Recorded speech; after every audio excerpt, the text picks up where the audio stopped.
Something that I've had on my mind lately is a detail found in an altar painting by Leonardo da Vinci. When my parents took me on a trip to the Louvre in Paris for the first time, I must have been 5 or 6 years old then, I was a little overwhelmed by all the things on display there, and mostly I remember it being very large, tiring and stressful. But there's one very particular memory from that day that stuck with me for all the years since. The Virgin and Child with Saint Anne was hanging there, surrounded by some perhaps even more famous works of art. And what immediately caught my eye and hasn't left my memory since is the way in which Anne, who's the mother of Mary, tilts her head and looks down to her grandchild. It just seemed so lifelike and real to me, and I can't even really put my finger on how this particular painting stands out in achieving this. After all, there are countless almost photorealistic paintings out there. Still, I couldn't even imagine an actual photograph to convey the same sense of realism this detail does. Now, when you imagine a child looking at a picture like this and being impressed, you have to take into account that typically we don't have a very clear conception of history or time periods at that age. A 5-year-old wouldn't say, considering that this is over 5 centuries old and was conceived merely decades after perspective was introduced into Western art, color me very impressed. No, at that age you may know that Leonardo da Vinci is really old, but your grandma is also really old. Children don't typically think in historical periods or centuries. They don't ponder over symbolical meanings or look for unconsciously hidden messages. In the case of this painting, there's Sigmund Freud, who argues in his essay Leonardo da Vinci, A Memory of His Childhood, that the outline of Mary's blue cloak, resembling that of a vulture, signals fantasies of passive homosexuality buried within Leonardo. Then again, if you rotate it by 45 degrees less, it sort of looks like a guy in a rabbit costume bending over, which is a game changer. For children, there's no significant distinction between the world of those painters and one's own reality. In that way, a child's presumed naivety may help it to overcome certain barriers to those paintings that many adults struggle with. When I sat down recently to write a new piece of music in which I wanted to try out some of the ideas I gained from studying the music of Marco dall'Aquila, whom I introduced last week and who wrote the piece you heard just now, suddenly the memory of this painting and Saint Anne's characteristic posture just came back to me, and I wondered if I could somehow incorporate the memory of that painting into my own composition. What perhaps makes this little project especially interesting on a personal level is that in 1504, when Leonardo finished The Virgin and Child with Saint Anne, Marco dall'Aquila was about the same age that I am now. Well, so here goes my piece.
his well-known but seldom read personal notebooks, famously written in mirror script, Leonardo da Vinci shares the following thought with us. Since painting speaks to the most noble of the senses, the eye, a harmonious proportion is born from it. Just as from the concord of many diverse voices at the same moment there ensues a well-proportioned harmony which will please the sense of hearing. Still greater will be the effect of the beautiful proportions of the celestial face, in the picture from whose proportions a harmonious concord will ensue, which delights the eye in one moment, just as music delights the ear. And if you were to say that music is formed of proportion, by proportion have I fashioned painting, as you shall see. Leonardo believed that if one applied the rules of harmonic proportion, first observed in geometry, astronomy, or music, the discipline of painting that seemed so fundamentally different at first would suddenly reveal profound similarities. Today, the application of proportions such as the golden mean is widely considered one of the defining characteristics of Leonardo's generation, the artists of the High Renaissance. There existed a strong belief that the principles of harmony observed in nature held the key to a profound underlying truth that connected everything. The Renaissance artists' effort to reimagine visual design as a discipline related to music was an attempt at elevating the status of painting or sculpture from a mere craft, as it was seen until then, to a venerable art or even science. Leonardo writes further, "Music should be given no other name than the sister of painting. It produces harmony by its proportioned voices, which are brought into operation at the same moment and are compelled to come to life and die at different points in time.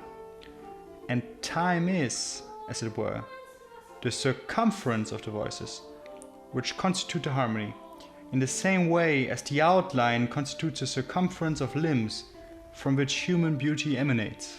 I find this to be an incredibly fascinating thought. Leonardo likens the counterpoint in between different voices of a polyphonic composition to the way in which different bodies are arranged to one another on a canvas. From this point of view, the sort of synesthetical connection I tried to find in between Leonardo's Saint Anne and the composition I was trying to write perhaps doesn't seem that far-fetched anymore.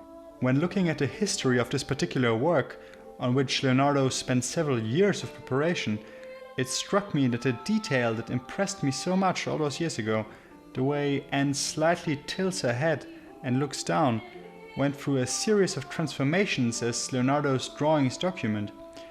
This shows his concern for a subtlety that a lesser artist might have executed with much less care or neglected altogether. In my own experience, there's a certain surplus of time involved in looking for unconventional solutions or breaking familiar molds. At times it does feel like a waste of time when brooding for hours over 2 or 3 special bars in a piece. And while there isn't even a guarantee that the results will be convincing, one does sometimes arrive at results otherwise unattainable. Apart from composing new music for the lute, another passion that I like to pour my time into is making new videos for this YouTube channel, which is called Memo.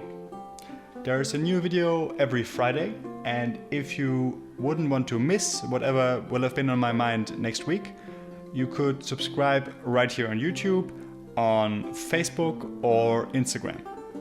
Next week I'll be presenting a CD containing music from Naples at the time of Artemisia, Gentileschi or Caravaggio, which I actually consider one of my favorite early music releases in recent years and that I'd like to share with you. Until then,